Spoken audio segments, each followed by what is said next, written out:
if we turn to look at some of the challenges and some of the not so wonderful things, one of the first ones is AI is going to have a major impact on employment. It's not totally clear, but a lot of people, particularly in admin type roles, could end up losing their jobs. Like all technologies, it has the capacity for abuse. We're all fully aware of how the social networks on the internet can be used to influence elections, distort reality, and promote fake news, or even other forms of harm. So both those things exist at the same time, side by side. And the question is looking at specific proposals and ideas and seeing what each of them does in the balance between harm and benefit to society.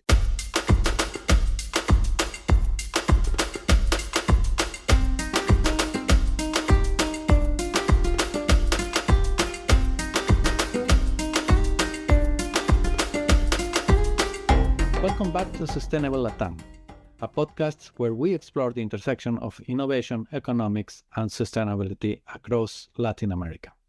I'm Alberto Subiron, and as always, I'm joined by my co-hosts, Andrew Thompson and Julian Seydoux.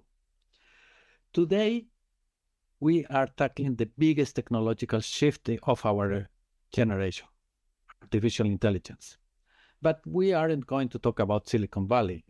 That makes no sense if we're following Latin America. But we are talking about what the AI revolution actually looks like in the ground from Mexico to Patagonia. Our region, Latin America, is already incredibly connected. If we look at data, we know that around 80% of our population has a smartphone in their pocket. However, the region is facing a massive digital capital gap. So the question comes, obviously, are we going to use AI to create a new class of highly productive digital citizens? Are we going to do a leapfrog for our economies moving forward? Or are we just going to stay behind, depending on foreign models and just consuming but not innovating? Obviously, there are a lot of challenges for the region, from supply chains, the creation of data centers and the lack of water in certain countries, a lot of water in others, infrastructure, lack of policies. There are a lot of challenges that we need to look at.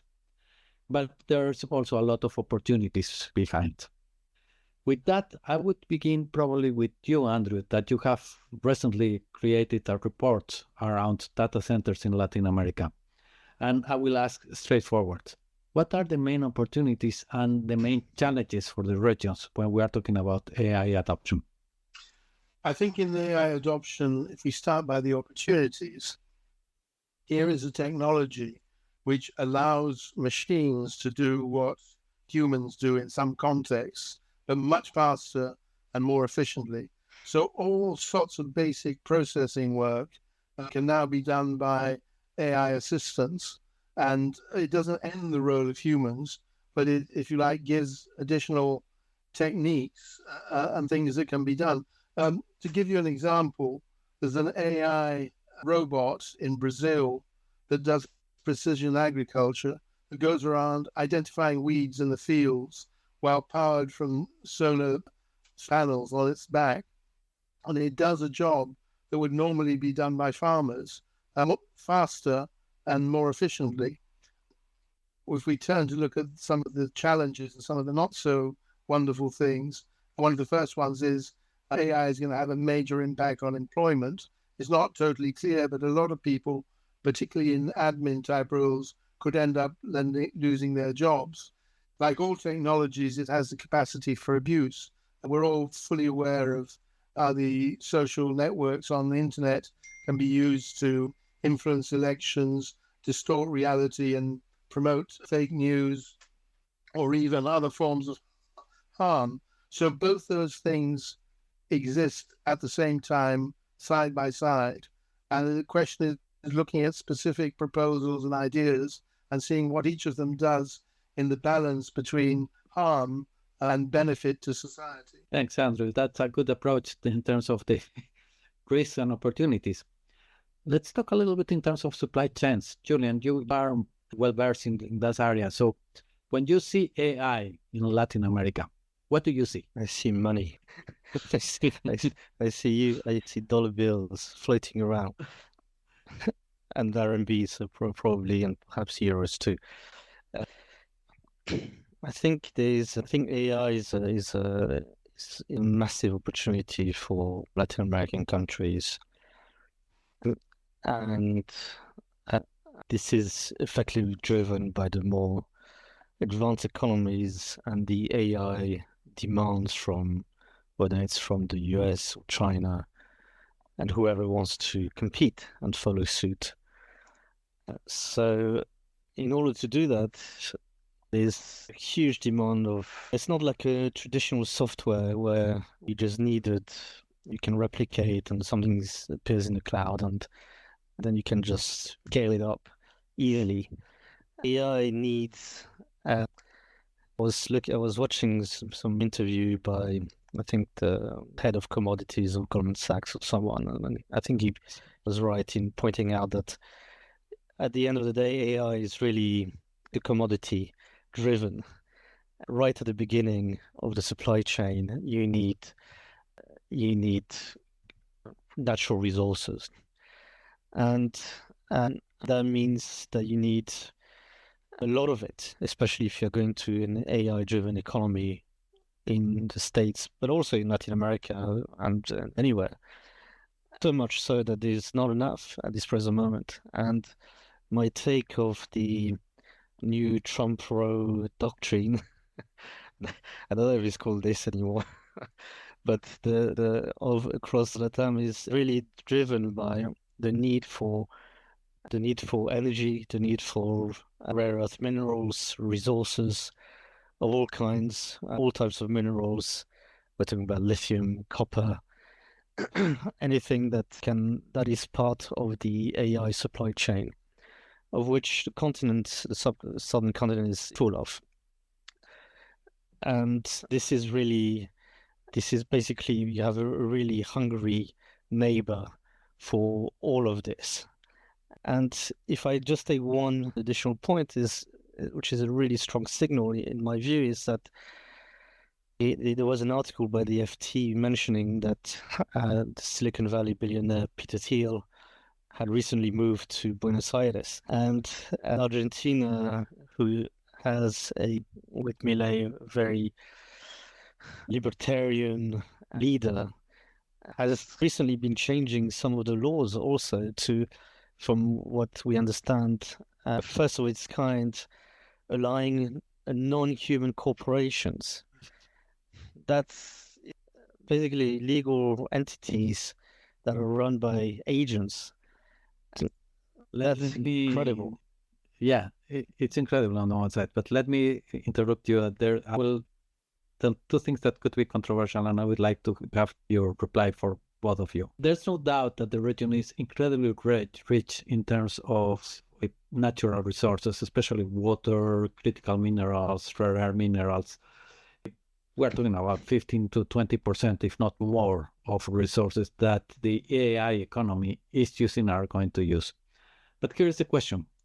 Is Latin America destined to just supply these critical minerals, or can begin to work a little bit and use these resources also to become more independent, to we say, or more productive? We cannot forget that one of the key elements of the AI economy is that can increase productivity a lot in any country, and the most advanced economies are looking for that. So we have to ask ourselves, the region has a massive opportunity to probably supply this trend, but also take advantage of it and produce something around, and don't just become a supplier of commodities. I'm not quite sure about this productivity mantra that is mentioned everywhere. So yes, so I run AI-driven companies, and yes, in my field, so we produce financial research on companies. And in that field, a long time ago, when I was working for a large blue chip corporation, a rating agency in Europe, and you would cover about 20 names and the US would be covering 40 names per analyst, which meant that the US was double simply because all the data was more integrated and you would receive more data immediately. Today, with what I'm doing, I'm covering about 600 to 800 firms. And I would feel just as comfortable today about my 600 firms as I was with my 20 also a long time ago. So there is a gain of productivity here, but there's also a huge loss for the need of people. And I think that's what some of the economies which are more advanced in AI or completely launching into that will have to start facing, is to what extent do you need people for certain activities? And it will come. I think most businesses at this stage will have to grasp about what do they actually need, how they will interact, what are the new workflows, the new processes driven by AI, what does this mean? Is my output as a, say, financial research company better than, say, lots of humans doing the same work? Is there different ways? So everyone has got its place, but then it's also a question of economics about the cost of production, say, a financial research. So financial research, for me, costs very little compared to, say, a bunch of investment bankers, analysts who would be analyzing a company and taking a lot of time and doing a great job, whatever they're doing, of course, but it's just a simple matter of cost at some stage. And what does it mean as you start competing in the market? And that goes across to all types of industries and all types of things.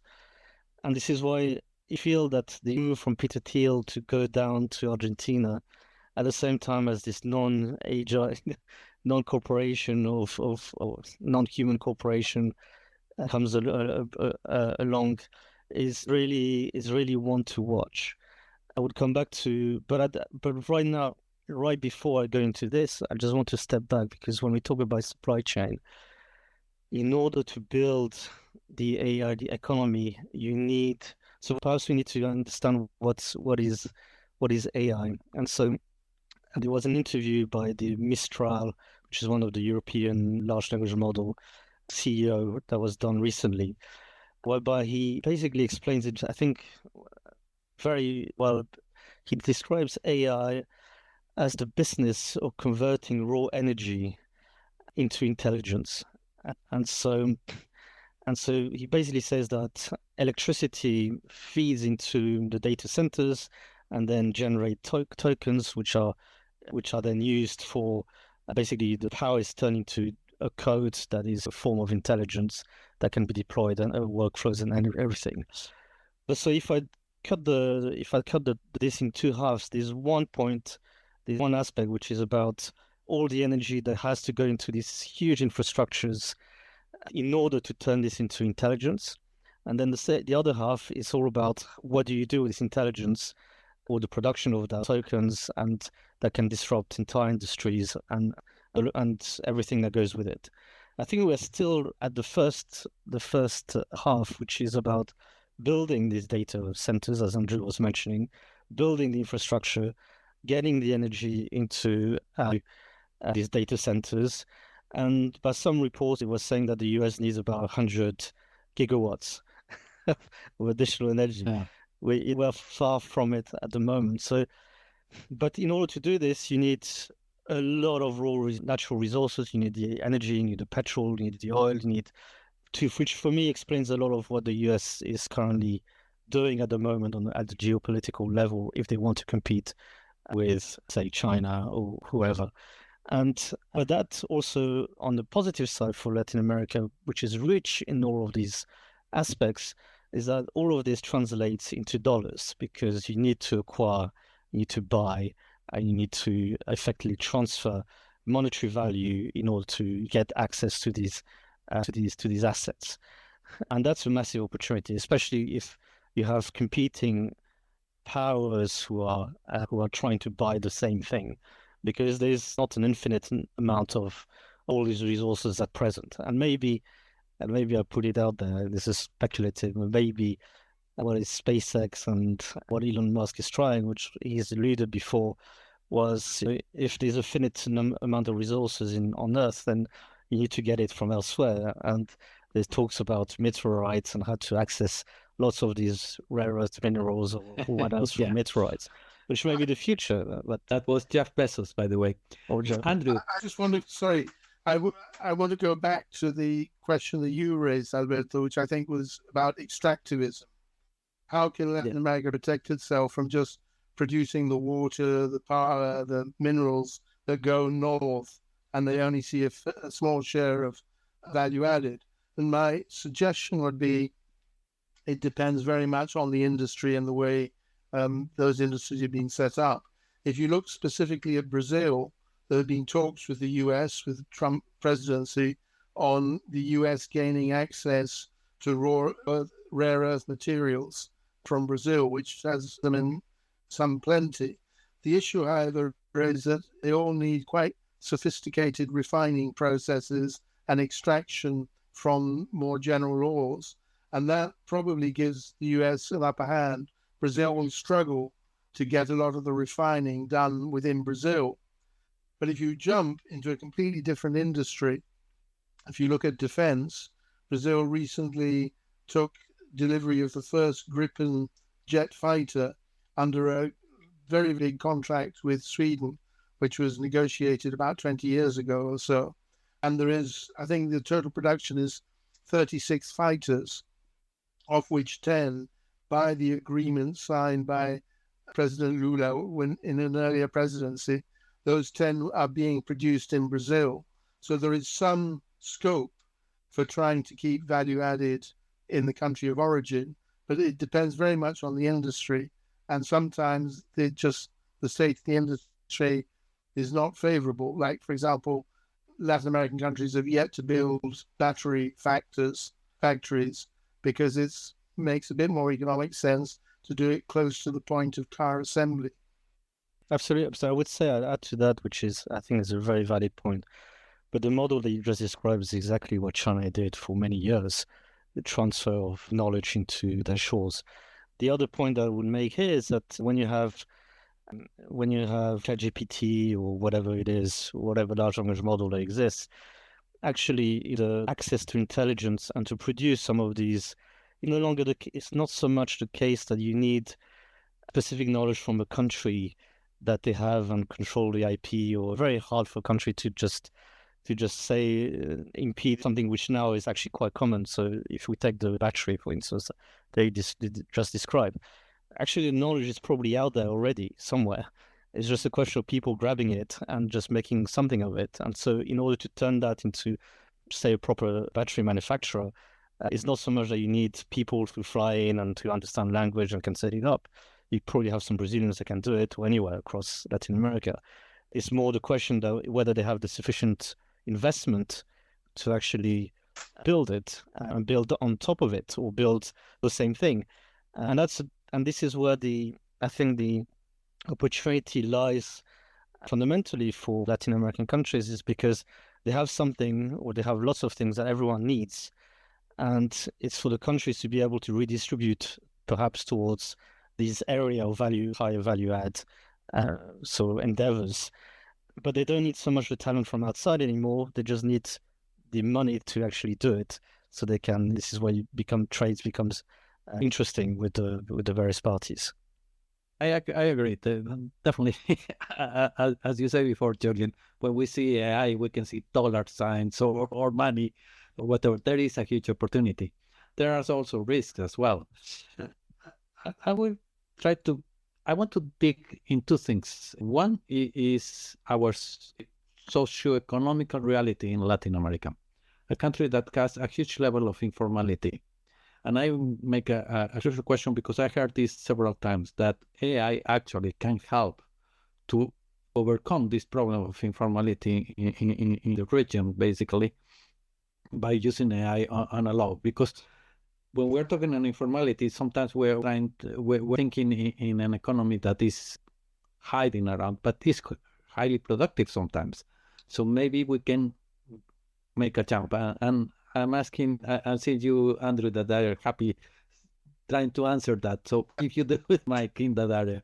Okay, there's a company in Mexico called Clip, and what it does is it uses AI assistants to have conversations with potential banking customers, and it's focusing those people who are known as the unbanked, people who are very much in the informal economy, and it is trying to, how successful may be open to debate, but it is trying to present them with an easier way of talking and presenting information about information you have to give when you open a bank account. You go through forms after forms, and this system has been made simpler and faster in an attempt to bridge the gap between the informal sector and the official, more formal sector of the economy. So I agree with you.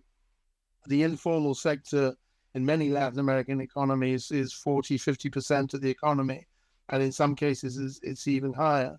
So if new technology can be used to bridge that gap and be more financially inclusive, there is a possibility it's a potential win-win solution where the customers get access to social services, health and education better than before. The government gets more tax revenue, and the overall effect is positive. These are the opportunities. Obviously, there are challenges as well. You mentioned just earlier, Andrew, there are some side effects that we're seeing, especially in terms of employment. We discussed in a previous episode when we were talking about Central America, the impact that the adoption of AI is having on just countries like Guatemala, for example, who has a huge industry based on the attention centers that they provide to developing countries are going to disappear because AI is basically replacing all of this. And this is just one example. It's coming around. So with opportunities coming risks as well. But I would say that probably we have to question ourselves how ready is the regions to make this transition from one side to another, because probably that is going to be the key element. And probably a lot of legislation is going to need. I think, Julian, you mentioned really well, it's going to depend a lot of the same states to distribute the opportunities that AI is providing. And probably the big opportunity is that this money is going to come inside the countries and can help do the leap forward. But obviously there are challenges. I would like to another element, something that you mentioned, Julian, and is our friend Milei and his proposal of the AI corporation, that's non-human corporations. There were some response from intellectuals across the world, with coming from Martin Wolf from DFT, but a historian, Hariri, who was talking about the risks of just allowing this. So I would like to dig a little bit deeper, and I will go with you, Julian. How do you see this is something that could be a massive opportunity or is something incredible? And what risks do you see on this? Probably what will be needed? Well, I think this is where there's a huge risks linked to artificial intelligence across the board for all countries, for everyone, and we don't really know what it is now. At the same time, there's a huge opportunity, which actually, interestingly enough, seems to be more the opportunity is now. So, for instance, if I imagine that if you're operating at the forefront of AI and you'd want to have agents and set up businesses or whatever, going to Argentina right now and setting up there is probably not a bad idea, especially if you think that Argentina has pretty much everything right there at its doorsteps. So if you talk about data centers, you can probably build in Patagonia, having the cooling effect. You have the energy from the north or from the Vaca Muerte or for whatever. You have lithium a bit further up. You have resources across the board. If you need extra talent, you have lots of agri businesses that can feed you. So it's not a bad place for talent to be, and for of course between now and then is huge investments that need to be done to link the entire countries and to do lots of things at some stage. But who says that it cannot be possible? But the opportunity is there for the country because that may attract huge amounts of investments by itself, and therefore there will be some value going to the local populations and promoting economic growth. And if these non-AI or non-human corporations are more competitive than human corporations, then that will cause by itself huge problems for human-led corporations or human corporations across the world. And we live in a competitive world, and that's the key factor. It's about understanding what are the competitive things that can be done, and regulations can only help you up to a certain extent, because if you manage under deregulation to create, and we saw it all over the place, so regulations can help you to maybe protect your own economics of certain markets or certain industries for a certain amount of time. But at some stage, maybe everything is too costly versus a non-human corporations or whatever. So everything needs to be redesigned, which are huge long-term risks. Whilst in the short term, the opportunities for lots of people is like a gold rush, lots of people to get involved in whichever part of the supply chain, be it right at the beginning to right at the end, where you have products and services that are being developed thanks to this intelligence that is being transferred from energy to intelligence. I'd like to jump in with a very dark response, and I hope Go ahead, Andrew. my Argentine friends will forgive me. I think this is a problem now, and has been a problem in the past. Whenever Argentina discovers great riches, it then enters a period of political instability, and the culture of get rich quick leads to major macroeconomic problems. So I fear that if Argentina has something like $20 billion being invested in Vaca Muerta, with something like 25 billion being invested in a data center in Patagonia, lithium and so on, that the actual management of the macro economy may not be up to speed and able to cope with large inflows of money. And in fact, if you look at Argentina's history over the last 5 decades, it's all been about mini booms followed by awful, disastrous recessions. And you'd want in a AI new world to have boom, but not to have the associated recession. I think that's the massive. There's a Latin risk premium across all countries, and that's of course something that may be high up in the mind. But at the same time, you have to remember Peter Thiel's moved there. I think there were talks about Elon Musk having bought or having some presence in the lithium area at some stage. The Americans or Geddes Besant basically forced, or I don't know if he forced, but brought together a huge number of parties to help with a credit line, the Milei government. So there's a range of things that seem to imply that there's already, it's no longer only dependent on the locals. There's interference, positive or negative, bid your view, whatever, but from the outside already with the eye for this. And you could argue you have the same thing across many other countries. We know that the US government is really implicated in all of these little things. They're making investment into smaller entities that are.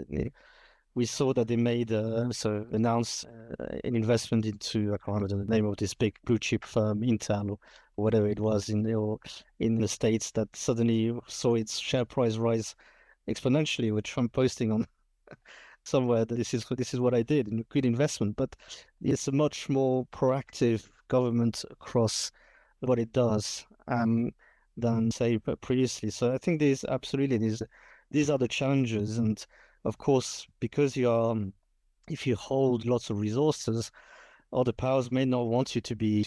We see it everywhere. May not want you to have the stronghold of all the resources of a particular type, and this is where China comes in. You have geopolitical interference. Maybe the EU decides to wake up and start acting also in a more aggressive manner, than it has done previously. So there's a range of things that are negative connotation, which we all know have happened in the past for commodity-driven countries. whether it's depending on oil and gas or all these things. It just has happened. The difference with AI is, however, a bit more significant because it's really something that, as I mentioned before, you no longer, so technology of AI, intelligence is available for everyone with a smartphone. You can have intelligence in your smartphone today. So no wonder, and you can see this hunger for intelligence across Latin America, since they did download something like 15% of all global downloads for LLMs are done in Latin America, and so there's a lot of people are doing it. People are learning or becoming wiser, and as soon as they have it download or even in front of them on their smartphone or the computers or whatever, then the rapport de force between what you are doing and everyone else changes somewhat, which perhaps makes it more local for certain things, and things change radically across the board. But we'll come back to the initial point, which is right at the beginning, there's dollar value transfers from the people that have dollars to buy something, and that's the initial opportunity. The longer term opportunities are full of challenges because of the risks that you are mentioning, Andrew, because of the risks that are embedded with geopolitical aspects, because of all these things, and the disruptions that it will have in every industries, which we cannot foresee at the moment. I will jump there in because I think all what we're saying now is in terms of risks and opportunities, which there's always come. But one element, and Julian has mentioned that in a way, what can make the difference here is if you have a good policy going around that. And each country in Latin America will need to think that from creation of regulations, laws, and everything. It's quite significant that of all the countries in Latin America, only Peru is the only country who has a full AI law to say that is completely approved, while Brazil and Mexico has advanced on it, but is still not full approved. It's interesting to see that, that's a general trend in the world because we don't know yet, but it's really interesting that in the region, especially Peru, Brazil, Mexico, are following the EU lead in terms of legislation to try to use AI. But here comes the question that this comes regulation on one side, the other element is education. And I think the policy also will need to prevent what we call a brain drain of Latin American engineers who end in just working remotely for American companies instead of trying to be more productive or increase. And also this legislation, as we're saying, we will need to probably have the opportunity now to adapt in order to overcome old problems in the region like informality. In terms of finance, Julian, you already mentioned that, and I think we all agree, AI can become a really real opportunity in terms of finance that helps the regions, but we are going to need probably a good policy development around. I give the mic to any of you to look at this and let me know if I am too optimist or too pessimist. So, no, I think go ahead. No, I think you're absolutely right, Alberto.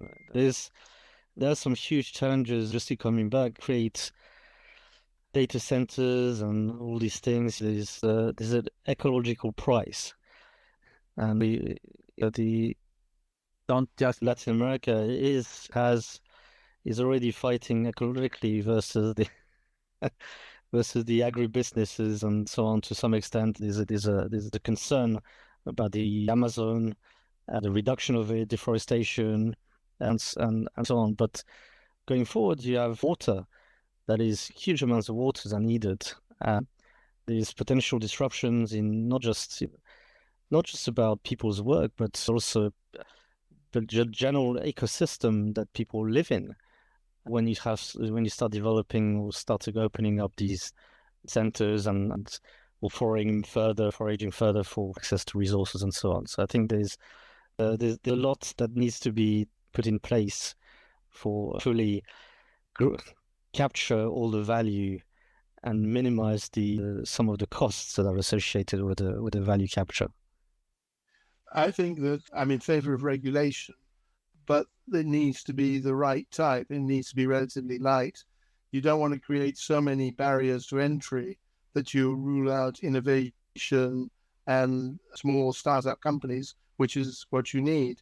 The only other thing I'd say is there will be an AI scandal or crisis at some point in the near future, just as there have been scandals or crises to do with the World Wide Web or other things. And I think it'll be interesting because that will probably give the legislators in the countries you were mentioning, Alberto, it will give them a bit of a kick up the backside to say, you better get on and finalize proposals for a regulatory regime. With this, I think we covered a lot, but I will go with something that you always go, Andrew, and it says, let's do a leap forward in time, 50 years from now. Where do you see Latin America in terms of AI from now to 50 years on? Julian. Oh, no, please. I want to begin. Most commentators are saying that some serious people who, especially from the AI labs and so on at the forefront, say that within the next couple of years we'll have AGI, super intelligence on the planet, which will be, and no one knows what happens after this. Is this concept of the singularity event, which is everything before this comes on board, and then after that, you probably don't know at what stage when you reach the tipping point to the other side, but you're already under control. And so in 50 years, if I go by just what people say, 50 years, we have no idea. I'll be surprised if we're in 2026, in 5 years' time, I'll be lucky to understand exactly where we are. But having said that, in order to create this AGI or this competitive AIs, which I think is so my instinct is that actually competition, even amongst AI, is what will save us. Is that everyone's trying to create their own AI, and therefore there will be different AIs competing. And but that will come quite soon, and that will in the initial disruptions for the economy that goes beyond this, where AI is taking over basically a lot of things, are quite significant. People talk about universal, whatever you call it, payment for every workers, because simply most of jobs would have been taken by AI, which is quite possible. From what we can see at this present today, going in the future, is a possibility that exists? Possibly. There was a tweet which I saw, which was recently, which was relayed by Elon Musk about, I think someone said, one of the other Silicon Valley gurus saying, there will be 5 million robots, and imagine what it will be right now. Imagine what we have when we have 10 billion robots all over the world. Well, I question this because, of course, 10 billion robots adds a lot of. You reduce the space. I'm not sure I have enough space for more robots, for one robot for each person in my family to live in the same space. But even if I did, that's they will do. If they do everything, what is it that they will do? If everything's automated, digitalized, robots are doing it, and this disrupts things fundamentally all over, and it comes hard and fast when it starts going. And those are the big, for society, these are the big challenges. And I think when we talk about regulations, we talk about, the thought here for me is, how do you slow down the process so that people can actually comprehend what's going on and adapt to this new reality of AI? I'd just like to take an opposing view on a whim. I think that over the next 50 years, progress is going to be slower than we expect, because it'll take some time for AI systems to be fully incorporated into companies and corporations. People will be quite bluntly scared of what AI can do. And perhaps the comparison is putting a man on the moon, which was done in the 1960s, and then we somehow never went back for the following 50 years or thereabouts, and we're going to come back now. So what I'm trying to say is that looking forward, progress won't necessarily be linear. It'll be by fits and starts, and there may be periods of not very much happening, and worries over the issues that the technology creates? I will go, in my view of the next 50 years, I will say two things. One thing we are all sure, AI is probably the most consequential technology that is coming now in our times. And for somebody who loves history like myself, and I always says, we have to ask ourselves, what was the world view from somebody in the early stages of the Industrial Revolution who were completely used to do things in a completely different way, medieval, agricultural way of doing, and the Industrial Revolution comes around that, the huge disruptions come. And as you say, Andrew, it wasn't linear. It's coming ups, downs, and a lot of crisis in the middle. So probably it's going to be like this. But there is huge opportunities. There are going to be a lot of changes. I am with Julian in that area. I would say in 50 years, a lot is going to change. If this, in the way that I'm saying, all that I can say in Latin America is, in 50 years, the region is going to be completely different, shaping a lot with AI, but we really don't know what this change is going to be yet. And we're just at the beginning of this. With this, I say that I think we cover a lot. So I will say thank you to both of you. It was a really entertaining conversation today. Thank you. And I hope that, we will continue covering. We have a lot of coming around. We will have also analyzing the region. We have elections in Colombia, Peru, and all the uncertainties. But also we are going to talk about Brazil. A lot of topics going around that from the economic, political, and social perspective, as always. With this, I say to everybody, until the next time. Bye-bye.